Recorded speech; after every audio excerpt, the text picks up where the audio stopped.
ಸಂದರ್ಭದಲ್ಲಿ 1976 ಪಕ್ಷದ ನಾಯಕರುಗಳೆಲ್ಲ ಜೈಲಲ್ಲಿದ್ದಾಗ ಶ್ರೀಮತಿ ಇಂದಿರಾ ಗಾಂಧಿಯವರು ಯಾವುದೇ ಚರ್ಚೆ ಇಲ್ಲದೆ ಅದನ್ನು ಸೇರಿಸಿದರು.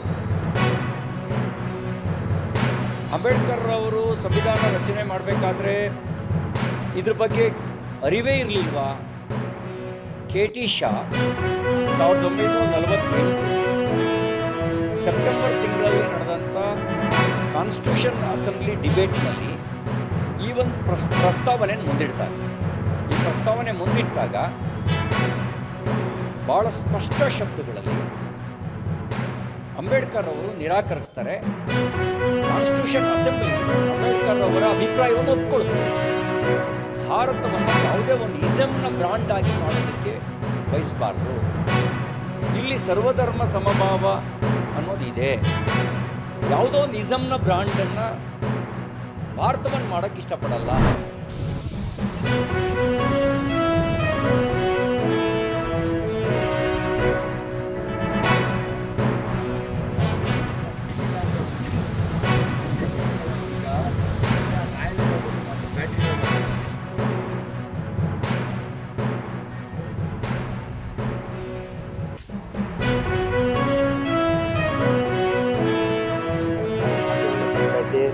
ಕನಸನ ಗ್ರಾಮ ಅರೆಪಳ್ಯ. ಇಲ್ಲಿ ನಮ್ಮೂರಲ್ಲಿ ಒಂದು 50 ಮನೆ ಇದ್ದಾವೆ. ಎಲ್ಲ ಸರ್ಕಲ್ಗಳಲ್ಲೂ ಸೋಲಾರ್ ಲೈಟ್ ಹಾಕ್ಬಿಟ್ಟಿದ್ದಾರೆ. ರಾತ್ರಿ ಹೊತ್ತು ತುಂಬ ಅನಾನುಕೂಲ ಆಗುತ್ತೆ. ಕರೆಂಟ್ ಇರ್ತಾ ಇರಲಿಲ್ಲ, ನೈಟೆಲ್ಲ ಇಲ್ಲೆಲ್ಲ ಫುಲ್ ಕತ್ಲೆ ಆಗ್ತಾಯಿತ್ತು. ಈ ಸೋಲಾರ್ ಲೈಟ್ ಹಾಕಿರೋದ್ರಿಂದ ಎಲ್ಲರಿಗೂ ಅನುಕೂಲ ಆಗಿದೆ. ಎಲ್ಲ ಸರ್ಕಲಲ್ಲೂ ಕರೆಂಟ್ ಇಲ್ಲ ಅಂದ್ರೂ ಬೆಳಕಿದ್ದಂಗೆ ಇರುತ್ತೆ. ನೈಟೆಲ್ಲ ಕರೆಂಟ್ ಇಲ್ಲ ಅಂದರೂ ತೊಂದರೆ ಇಲ್ಲ. ಈ ನಡುವೆ ಕರೆಂಟ್ ತುಂಬ ಸಮಸ್ಯೆ. ಸೋಲಾರ್ ಲೈಟ್ ಹಾಕ್ಬಿಟ್ಟು ತುಂಬ ಅನುಕೂಲ ಆಗಿದೆ. ದೇವಸ್ಥಾನದ ಹತ್ರ ಹಾಕಿದ್ದಾರೆ, ಎಲ್ಲ ಸರ್ಕಲ್ಗಳಲ್ಲಿ ಹಾಕಿದ್ದಾರೆ. ಪ್ರತಿಯೊಬ್ಬರಿಗೂ ಉಪಯೋಗ ಹಂಗೆ ಹಾಕಿದ್ದಾರೆ. ಎಲ್ಲರಿಗೂ ಉಪಯೋಗ ಆಗಿದೆ ಊರವ್ರಿಗೆ.